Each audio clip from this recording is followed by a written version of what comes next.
Miss Kimberly Haisch, mother of three. You have a dog. You have your husband, who probably gets the least amount of attention in that Two whole. dogs. Oh, two dogs. Okay, two dogs and a husband, and an incredible jewelry line, which you were sustainable before sustainable was even a cool thing. So how did you even start KBH? So my mother was in jewelry. So I grew up on what we call the street in New York. It's really the Diamond District, 46th and 47th, and going to shows, making jewelry. Out of college, I worked in finance and then for Bobbi Brown Cosmetics.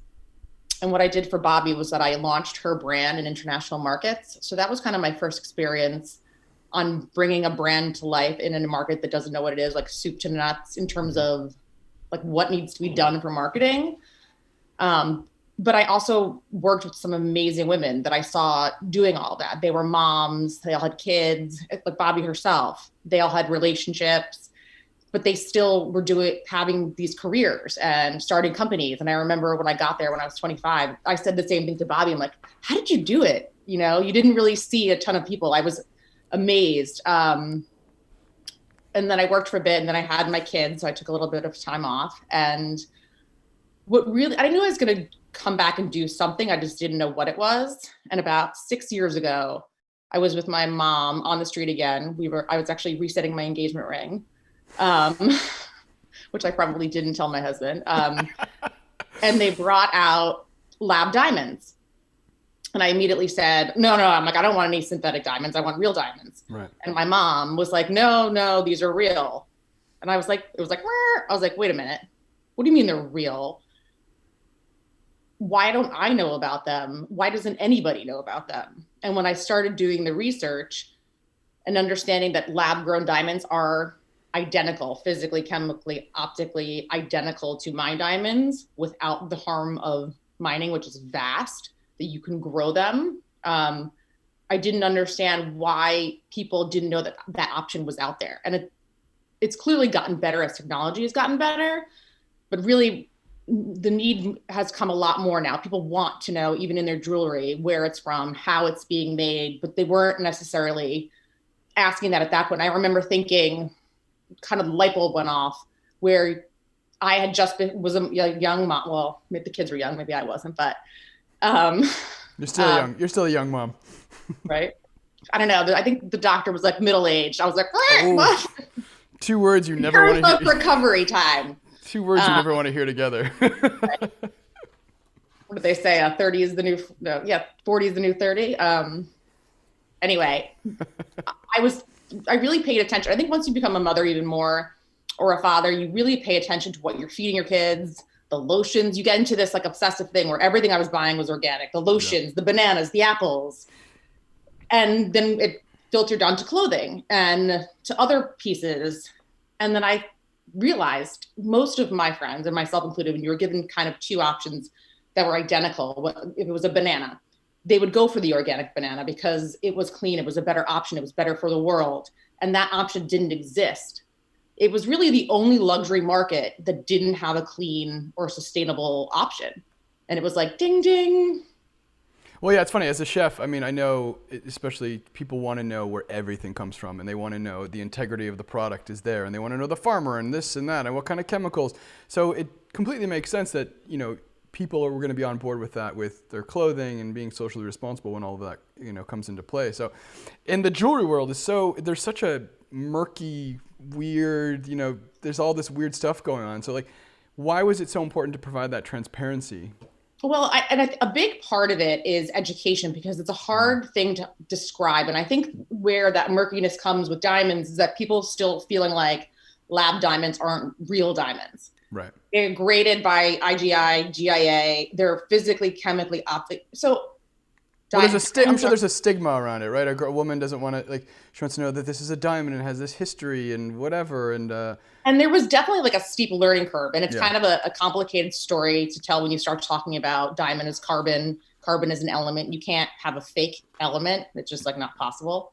And you take that element and you put it through the same scientific process that happens in the mantle of the earth. And it forms a lattice exactly the way it would in the mantle of the earth. and then you're left with a rough stone that goes through the same exact cutting and polishing process that mine diamonds do. And then they're graded in the same exact way by the same organizations. Walk me through though. How do those, obviously there's some kind of machine, or how do the diamonds actually get formed? So there are labs, and not all labs are created equal. A big part of when people ask me, you know, it's almost like your friendships and when you're starting a business, you have to partner with companies that have the same intentions of you, that are working towards no carbon or zero carbon emissions, or trying to do it better. So there are definitely labs that aren't doing it in the most environmental way. We only partner with labs that are. So you take what they call a baby diamond seed in these labs. They're kind of like lab greenhouses. And the short answer, that's the easiest way to say it, is that they put it under the same pressure and temperature that happens in the mantle of the earth in these machines. Specifically, most of our diamonds are all CVD, chemical vapor disposition. And they add in the same, well, not all places in the earth have the same exact environment. So you're going to have different chemicals that are coming in and out. So they, through years, have tested that. And some labs use different chemicals that they put in, but they put it in an easy way under the same pressure and temperature. And what happens with carbon is that it starts to form a lattice. And that's where, and the lattice builds on itself and it grows. So you can still create color variations, or do you just go for clear stones, or is it something? Yeah, no, it's the same color variations as mine stones. There's blue, pink, yellow, colorless diamonds, which are what you're probably thinking of. Like, right. I'm not wearing my engagement ring. And so the color scale, DEF, GHI, that's the color grade. And it's the same variation because they're grown. But can you control it? Can you grow it to be, can you just say, oh, I want all internally flawless, beautiful diamonds? Or is it kind of still like... You can't. So lab diamonds are typically more flawless because they start with the best seed. It's kind of like an in vitro baby, right? Where you take the best of the best. That's exactly the analogy I was thinking of. Or like, sometimes we say like a tomato in a greenhouse.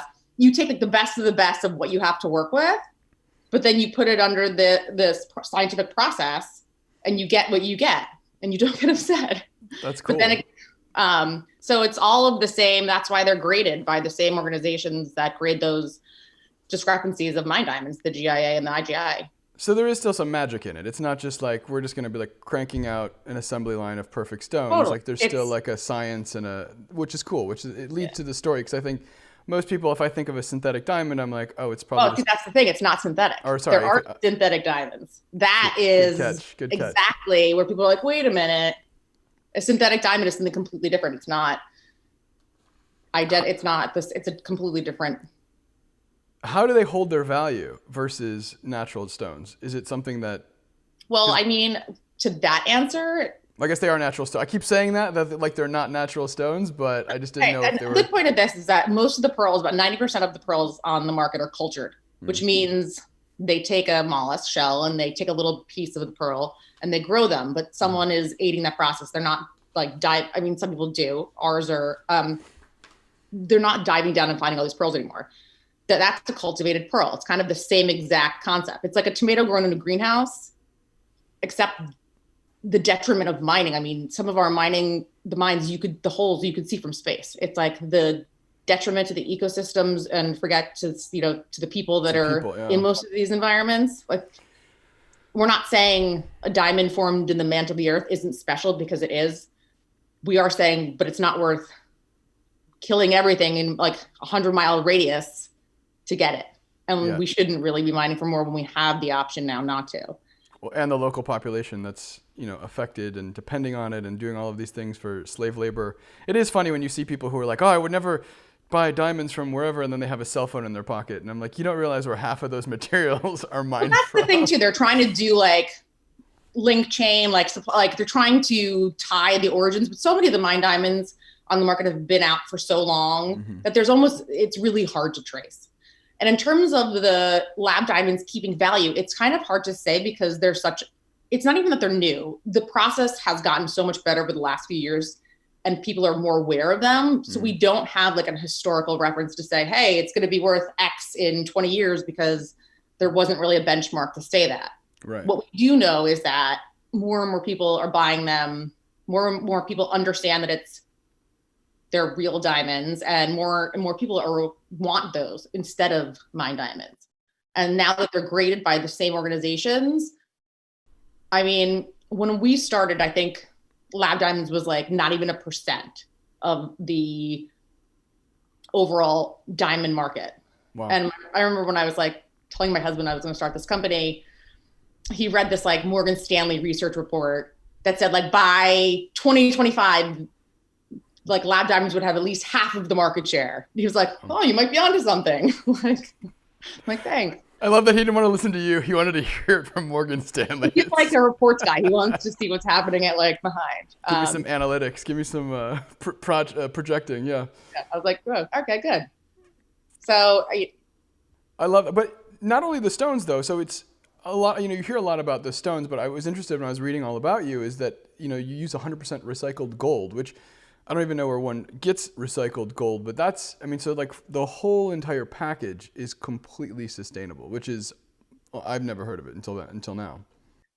Yeah. So when I off the bat was like, I'm going to do this sustainably, I started looking at some players that had started to do it. Like Ray Oro was really one of the only ones out there that was doing it, but they were only using the lab diamonds. They weren't using recycled gold. And I started going to all these conferences and listening in and doing research. And I learned that metal mining in the US is the #1 toxic polluter.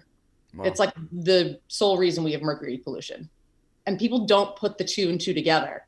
And especially under Trump, thank God, Biden, there was just so many more mines and that they were building in places they shouldn't have been building at. Like I used to say to my friends, hey, like they're trying to put another metal mine in Pebble, Alaska, but that's where all your salmon is. Like, you're not going to get it's going to be filled with mercury. That's why we're sick. Forget the indigenous people around those places but thank God it's kind of rolled back. But a lot of people didn't understand the vast detriment to mining for gold. And that was happening right here in the US. With diamonds, the closest, people are really mining is Canada, but right. The metal mining, most of it is overseas, but it's still happening here on our soil. Yeah. Well, where are you sourcing all of that gold from? So we only work with refineries that certify that they're using. And what they're doing, these refineries that are only based in the US, are essentially they're taking metal, whether it's from computers or old jewelry. Old jewelry is typically not what it is. We do take some from our private clients and then recycle them for them. But it's bigger pieces of metal from machinery. But these refineries go through SES and they get certified that they're only using recycled gold. And gold, another big thing that's set with me is that gold is one of Earth's like only natural renewable resource. You can continue to recycle it over and over again and it never loses quality. Yeah, I was just gonna ask you, is there like every time it's like a copy of a copy of a copy, it doesn't lose, you could keep just melting it down, recasting it, and then that's pretty incredible. And and because of how vast the pollution is with metal mining, mercury, arsenic, lead, it's like all of the things that come into our water that really, really cause issues. There's so much metal out there. I just didn't understand why we were mining for more and why people didn't know about it. That's amazing. And then I'm kind of like an all-in person. If it was going to be sustainable, I wasn't going to send it in some giant box with giant packaging. So everything from the ground up. Oh, I didn't think about that part of it. Yeah. Well, yeah, it was like a big thing, especially when we started, because we're a high-end product. The whole idea is that thinking about the earth and being sustainable, it's not crunchy. This is luxury. This is the high-end version. But when we were starting, I couldn't I didn't want to send it in like a burlap sack, which was a lot of the options were at that point. But as time has gone on, we've been able to continue to upgrade. So did you always have, obviously you come from the workmanship part of it. Did you always have that entrepreneurial mindset, or was it something that evolved over time after working with people like Bobby?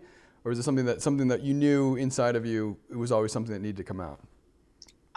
I think I always knew that I always wanted to do something and I wasn't quite sure what it was. And there was a big part of me that was like waiting and waiting for something. Like I thought maybe at some point something was going to present itself that made sense. And I finally realized that you had to go out and do it yourself. That no one else was going to do it for you. What was I waiting for? And I started it when I remember thinking back at a certain point where I was like, all right, well, I'm this age. The only thing scarier than doing it, because it's a huge undertaking, and financially, I mean, it's just like you're kind of putting it all out there and you're going for it. The only thing scarier than doing that was not ever trying.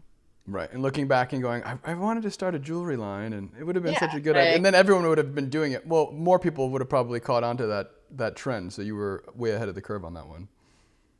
A little bit, but let's see. I mean, education is a lot more people know today. And even on the street, I mean, when I was trying to source all these, so many doors like slammed in my face. Lab Diamonds, because a lot of that is their market, it's their livelihood. And I was kind of threatening that. But I always joked to my husband that I was dating all these players where they'd like slam the door in my face. And then I was like, all right, well, I guess I'm not working with him. And then like a week later, they'd be calling me, be like, wait a minute, like, let's have a talk. And it was like testing all these players. But I think it was a lot of, especially in such an established old school setting, it was them getting their heads around what this was, right, and whether it was going to mean, what did that mean for them? But there's a lot less slamming doors now, which is nice. Well, speaking of that, I've been married twice, so I have experience in buying diamonds. I probably have a few pieces of jewelry that could be melted down and formed into something. Else. But when it comes to buying diamonds, what's your process? How do you lead people through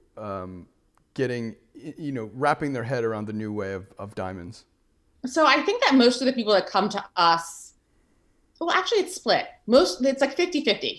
Half of the people come to us because they see a piece that we're kind of known for, like our leaf climbers or the chain earrings that someone's wearing that they see on Instagram, and they come for the style, which is actually what I wanted. I didn't want it to be, I mean, I like when people come to us because we're sustainable, but the product has to speak for itself. If luxury is the best of everything, design, material, craftsmanship, it's like how you judge different clothing lines and why you're willing to pay a certain amount for something versus something else. So they come to us because they like what it looks like, and then they find out we're sustainable. It's kind of like a bonus.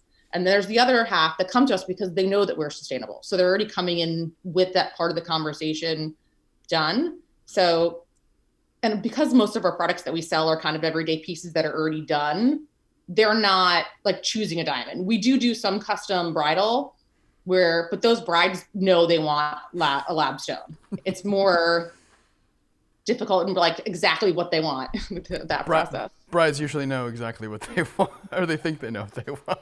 Well, yeah, it's fun to do, but it's a lot. What are the current trends in shapes, like for stones, for instance, for just like going back to the wedding analogy? What is the hot trend right now? Oval. I've seen a lot of ovals. I've been seeing a lot of ovals. What's your favorite cut? Oh, I don't know. Now it's like children. I can't just pick one. I'm an Asher cushion guy. I love an Asher. Yeah. That was like what I went to first. I think now because I've been doing so many, where previously I would have picked something, but now I kind of like something a little bit different. I just did this amazing like Art Deco Asher ring for my friend, and it was nothing that I ever would have done myself, but then I saw it, I'm like, wow, this is amazing. I think that once you're in the space, you're willing to experiment and do something that is like maybe not a person would. Yeah, I saw someone on Instagram and they were so excited about their ring, and it was a marquee cut, and then someone told me that cut is coming back, and my mom had that. Everything that is old is new. I mean, the same thing. I remember like pears are big. It's like kind of that old school style. It's interesting. So 2020 was obviously a little bit of a crazy year for people. What did you learn about yourself and also the business throughout this crazy COVID time? I learned that I don't have the patience to be a teacher. God did not build me for that. No, I mean, at first it was so nice having everyone home. So it's my husband and I both working from home. Mm-hmm. By the way, the only office on the first floor of our house that has doors is his. The reason why I'm like now squatting in our guest room is because my normal work computer was in the kitchen because typically my kids would be at school. And when they come home, I wanted to be there with them and work. But I learned that I need to have a separate office with doors if this is going to continue. So we've moved upstairs. It's hard, you know, everything kind of like shut down, but I think everyone did for a while. And just trying to figure out what to say and what not to say, because it was more than COVID. There was so much going on. The election, everything. It was like, it was just kind of, I think everyone understands it. It was rough, you know, and as a small business, you know, you're just trying to continue to go. And the good news is that there were a lot of eyes on the screens on that time. So I feel like we gained a lot of market share eyes, but we're not making the same holiday we did the year before. So it's just kind of like knowing like how to dial it back, but still stay relevant and kind of try to gain market share or eyes during that time and being able to hold out for when it turns again and being prepared for that. Yeah, I think to your point, it's nice to have that family time. Like I had an incredible quality time with my son, but like I found myself just getting a little bit crazy. And so I had to come up with rituals and things that I would do to kind of keep myself, you know, sane. What are the things that you do or you have to do that are non-negotiable just to maintain sanity? Wine, probably. Number one, which is not good.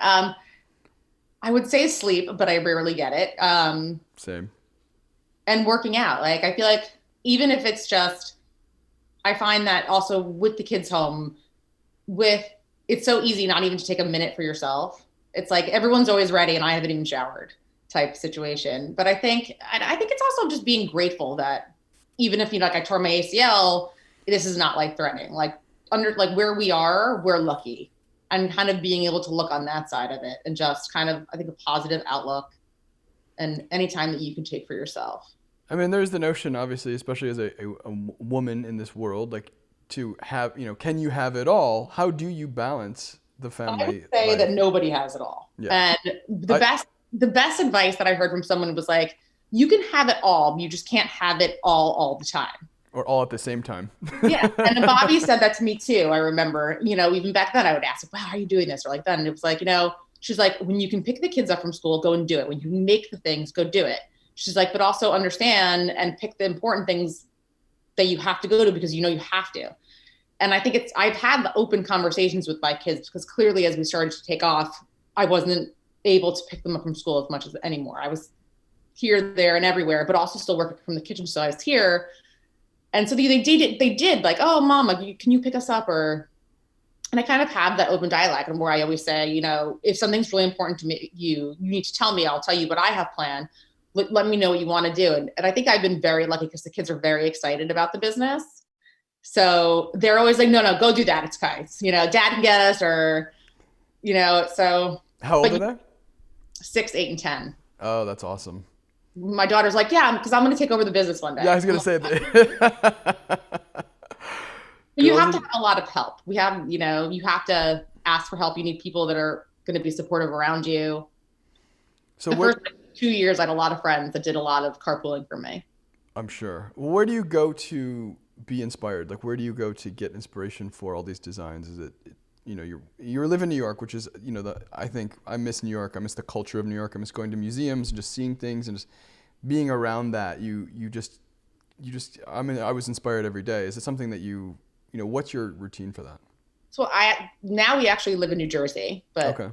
Pre-pandemic, I was in and out of the city at least 4 times a week. But, you know, it comes from all different places. Sometimes I'll be looking at a dress and the shape hits me, or I think, you know, when I can run outside and like, sometimes my husband's like, can I run with you? Because that will give us time to chat, but that's kind of my alone time. Like, it's like when I start to think of like an hour to just be in my head alone, it's when I start to think about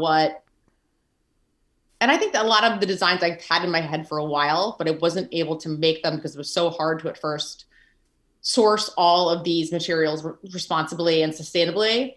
And then also to find the craftsmen, because I mean, I'm not a welder and I'm not at like the bench because that wasn't what I was trained to do. But to find the caliber of craftsmen that were willing and wanted to do this too, that we're in a place where we can make things that I've always wanted to make. I mean, the first pair of earrings I ever designed and made, I was in college. My mom and I used to make jewelry all the time. That's awesome. So what's next for KBH? Where do you see your, obviously there's lots of trends and things come and go. How do you stay current? And like, obviously in diamonds, and that's a lasting thing. How do you make your designs to be everlasting? So I think the same thing that I said before, the designs that I make are kind of everything that I would wear. I think women today, they wear their jewelry all the time. They want to put something on that looks fabulous, like this or this, and they're going to soul cycle in it. And they do, and we do. You live your life in it. So I think it's these pieces that are amazing and luxurious where you're not changing, but you can wear them all the time. And they're always going to look good, and they're always going to hold their value, and they're substantial. They're not going to break. But the designs are pretty, I think I call them classic. I think they've got a little bit of an edge, but they're always pieces that I would wear, or pieces that I would wear every day. Is it mostly women buying from you, or is it men buying for women? What's your target audience? I mean, yeah, like 95% are women, and the men are like men that got emails from their partners. No, but we do have some men's rings and cufflinks. So we have had some guys after they see and be like, oh, we have this amazing like thick black rhodium band, like where they come and they want that. That's cool. I'm down for that. I'm down for cufflinks too. I love cufflinks. I think that's like I'm not a jewelry guy. I mean, the only most guys aren't. Yeah. We don't have, but we really, there's like, we can have watches and we have a wedding band. That's usually. I would say though, for the slightly younger generation. Wow. They do. Just call me out right there. Well, they do. You'll see they do wear jewelry. They wear bracelets. They wear necklaces. They're wearing rings. Right. No, you just called me old. No. I'm going to throw some jewelry on. And, hey, kids. I think we're the same age. You might be younger than me. How old are you? I just turned 40. Oh, me too. Yeah. In September. I turned 40 in December, so I'm... You're like this much younger. This much younger. So we're middle age. So what's your legacy going to be? I know that legacy is a huge part of your whole kind of ethos and statement. What does that mean? I guess a big part of also why I started it was I remember kind of the lessons that my mom taught me, or things that stuck with me through the years. And I always thought about, what am I teaching my kids? What am I saying? What am I doing? That not only in the pieces that I'm making, but the lessons, or who I am as a person. What are they learning just from that? What is that legacy? And just trying to do everything I can to have that kind of integrity. That's what you're passing on. I mean, the dream is that in 30 years from now, someone's giving KBH to their daughter and passing it down. That's awesome. Do you have a favorite piece that you've ever created? It's like that children question. I think that there's something that you're just really emotionally connected to, that you're like, this, like either was one of your first pieces or something that you've just been like tied to. I have to say it was probably, and which is odd because it's not my favorite piece to wear, but it was one of the leaf climber earrings. Jack, can you grab those? Sure. This is the ring version of it. I don't know if you can see it. Yeah, you can. It's beautiful. Trying to give me the finger. It's the ring finger, so it's okay. It was one of the first designs, that and the Wonder Woman ring. And even though this wasn't really like a style that I would necessarily wear, it was important to me because the minute I thought, I was like, well, how am I incorporating leaves? Like, what am I doing? Because it's about being green. The whole idea is like being green never looked this good. And it was these and the leaf plant and the Wonder Woman rings. And out of the launching collection, these were the kind of pieces that just took off. And people were wearing them and they wanted them. And they, I remember when Molly Sims was wearing them in September before we even launched. That's amazing. And it was like, wow, it was the first time where I think those pieces will always stay in my heart, because I was like, all right, well, people get this. This is important to them. They're wearing this. Like when I walk in somewhere and I don't know someone and they're wearing KBH, it's like, oh my God. And so to see people, that piece, want it and recognize it, it was kind of, I think those will always be like a place in my heart, kind of like what really kept you going or knew that you were going to be okay, hopefully. So is it more inspiring to see your piece on a normal person or a celebrity? Like, what are you more drawn to or shocked about? I mean, both. I get super excited when I walk in and I see someone in it, and I'm like, just because you see that, it's so weird to see that in everyday life. Yeah. But when Katie Couric is like dancing with your Wonder Woman, that's freaking awesome too. So I think they're just different. They're different, but they're both amazing. So what is your most treasured possession? My children. I should have said my husband too. I told you he wasn't gonna. When there was like 3 kids, 2 dogs, and the husband, it probably is that order. Well, I always say it's like people are like, why do you have the dogs? I'm like, literally, they are consistently the happiest people to see me every morning. It's Every true. morning. I miss having dogs. Who are your heroes? My dad and my mom probably, and all of the women that came before, like Bobby or like Katie. At my old job, I always say, it was such a great. It was like the golden time there. There was another woman that I worked there for. Was Sarah Robbins, Sarah Creel. She got divorced too, but she just started. She launched Beckham Beauty with. It's like all of these women that were so capable and so smart, but also willing to help other women and lift them up. Or when you needed advice, you could go in, or, our old CEO, Maureen Case, you could talk to them. And they had families and they had kids, and they just showed what a great environment could be. It could have gone a lot of ways, but they were friends. People were supportive of each other. It was kind of like, it showed me that this could be done. It is interesting. I think it's different when it's an all women's company or an all men's company. There's a different dynamic. And I feel like there were some men there, but it was like few and far between. no, but I feel like a lot of times there's when it's all women, there is a kind of sometimes a scarcity mentality, and there's a lot of like cutting, and I mean that's what I've seen, but I'm glad that you're doing it differently. Yeah, well, I mean, I think that there was definitely drama. There were like some situations where it was like more of a sorority. I think I was lucky because I got to work on the international front, which was really successful for Bobbi Brown. But it wasn't like in your everyday. So it was like the stuff happening in New York, or the billboards happening in New York, or like right in everyone's face, right? So it's like you're right under the fire. But everything we were doing was in like Hong Kong and the UK, and we were like killing it. And so I don't know, but even the other side, it was just a really great time to be there. It was like kind of the explosion of her company. And for the most part, the women there were friends, and even to this day, I still talk to them. I still talk to Bobby. I still talk to Sarah. When she launched Victoria Beckham Beauty, I called her and I was like, how are you doing this? Or, how did you do that? And it's just really nice that they're always there, and they have been, to support and answer those questions. Because I think until you see other women or doing that, I remember saying to Bobby, like when I walked in, I was like, how did you do this? Like, how did you just start it? And I think once you see that, then you realize it's possible. So you were speaking of international. So speaking of international, where's the first place that you want to travel to when all this craziness? Anywhere. Outside the house? Oh God, there are so many trips that I postponed. I was supposed to go to the same parts with my husband for my 40th, and that got blown. My mom usually takes us to Italy, like the whole family. She's Italian, the cousins, I and love just Italy. like my kids in Italy with all their cousins. My mother is like pure happiness. I want to go everywhere. I think Italy's my favorite place on earth. It's just Me one too. of those, like, all the food is always great. It's so talking about sourcing amazing ingredients. The house wine is like, you don't have to spend a ton of money to get an amazing product. It's just, if I could live in Italy, that's where I'm gonna end up for sure. No, totally. My kids were like, why does this melon taste so much better? Like, why is this tomato so much better? I was like, I know, tell me about it.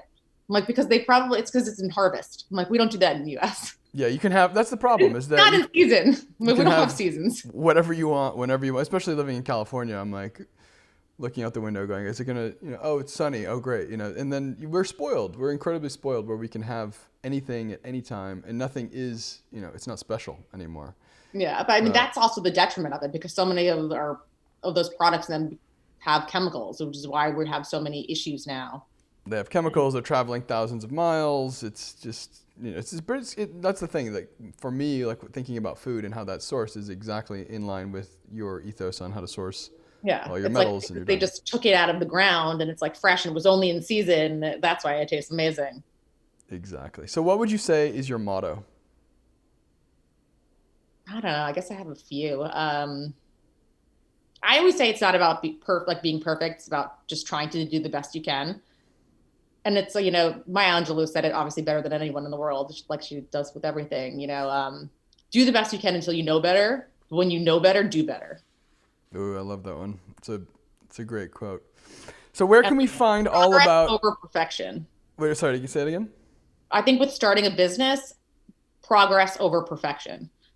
Because we can get really wrapped up on making things perfect, but unless you go out and do it and start, you're not going to learn. So it's like kind of do it, try it, test it. Yeah, I was talking to another entrepreneur, and he started a jeans company for men, and he was saying, his whole thing was the best time to start is today, because you can like all this plotting and planning and things that you think you're going to have to get ready. He's like, no, he's like, you're going to learn along the way, and all those mistakes, all of those missteps or whatever, all of those challenges help you in the long run. And if you never start, and that's the thing, like you said, if you had waited till you were, older and then look back and said, oh, I wish I had started it's like the old saying, like everyone that goes to business school and they have all these business plans and they take like forever writing them out. And it's like these like perfectly dissected business plans, but then they never go and launch them. And it's like, you can make all the plans that you want in the world, but unless you go out and do it, it's not going to happen. Yeah, I have a friend of mine who is a restaurant owner in California, and he came from nothing. Didn't have a business plan. Now he has multiple restaurants all over the place. He started selling hot dogs in the DMV parking lot. Like that was his business plan. And he's like, I learned that way. And I was like, that's the best. So where can we find all of the good KBH jewels? So predominantly on our site, kbhjewels.com. Prior to the pandemic, we were talking to a bunch of retailers, but I mean, that whole landscape has changed. And I think they're still figuring out where they're going to be. But I think in the next few months, things will start to turn around again. If you're ever out east, you'll find us in Aspen in Wild Blue or at the Surf Lodge. Nice. And there's other online sites that we're at, but predominantly D2C. And I think that was another kind of growing thing because jewelry, we do pop-ups and stuff. I mean, not during COVID, but it's better to try it on. That was another kind of hurdle for the jewelry business, was moving to a D2C model, which a lot of the jewelry businesses are now. Mm-hmm. But it's so much better when someone can try on a piece and they're like, wow, like I don't want to take this off. I love this. But yeah, so how do you create that? How do you create that feel? Because if you're doing a lot of D2C, then you're not getting that experience of walking into a store, putting it on, having someone doing the whole vibe. Like, is there any way you can create that environment for them? I mean, I think the biggest thing, social media, it's like such an animal and a beast, but also it's really kind of a lot of businesses' livelihoods. That's where people can see jewelry on people that they follow, what it looks like. They're wearing it working out, they're wearing it going out. And then that's where they see it and they're like, oh, or there's different ways to wear it. That's kind of been the best way for us because you can try to have different things on your site. But I mean, until you are at a big corporate level, you don't have the kind of resources to be building out these sites that every product has like a video. Right. But that's where social media comes in, where other women get to see it on other women and what it looks like. So would you ever do a brick and mortar, or you just wouldn't even consider it at this point? I always say never to anything. I think that pop-ups for sure. We could do a brick and mortar pop-up. I think testing in other markets, in other retailers that makes sense for us is the way to start. But who knows? I think we're all going to see. Well, there's lots of cheap rents out there right now, especially in New York City. And I'm sure people would say, hey, you know what? We're going to give you a 3-month, set your own price kind of thing. I think people are, unfortunately, New York is in a bad way right now. Hopefully it all starts to rebound and come back. I have a good feeling about the summer. Good. That's amazing. Well, you are amazing. Your story is amazing. Perfect. And thank you so much for taking the time. Thanks for having me. To chat. I didn't get to talk about you at all. I mean, this isn't about me. It's about you. Do you think you'll ever go back to being a chef? In a restaurant, unless it was my own project, or I was, I mean, when I moved out here, I was putting together a restaurant group, and then thank God we didn't launch anything because it was right, around the COVID time, and so, yeah, it's like those little things that, of course, that time I was like, oh my God, this is what I wanted. I really wanted to do it, and I realized I would have lost my ass for sure. Yeah. So, everything happened. Be hungry for it when we start to open back up again. Yeah, well, now that's the thing. Now I'm starting to look at, and it almost feels bad and a little bit predatory because I'm looking at these places and I'm like, oh, this is a great deal. This person wants to get out of it, but I wish that I could find a way to help revive or partner with somebody who's already had that business, instead of just being an opportunist and snapping up spots where people are in dire straits. Yeah, totally understand that and agree. That's kind of where I'm saying for now, going into other stores that need help, and kind of pulling together in that place, even if you're testing it. But yeah. And the other side of that is that everyone that was employed there probably needs work.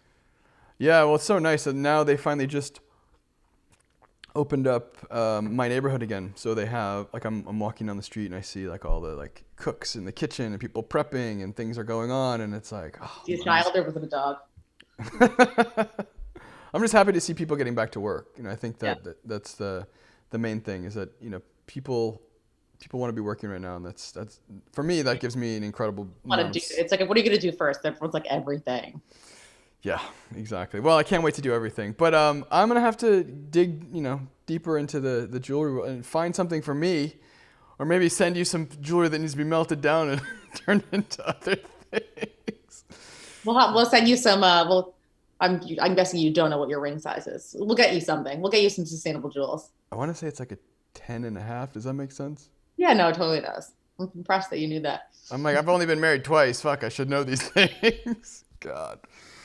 What are you going to do? Thank you so much. You're the best. Have a great weekend. You as well. I'll talk to you later. And it's almost Valentine's Day, so I want to make sure that I get the word out to everybody to, check out KBH. We'll be having some Valentine's Day sales. I think the best thing about Valentine's Day now is that it's really women treating themselves than like waiting for somebody else to do it for them. So we really get on board with that. So yeah. And then after that, we're happy to give your audience an exclusive discount code if they want it. I love it. Amazing. I'm looking forward to it. All right. I'll talk to you later. Have a wonderful day.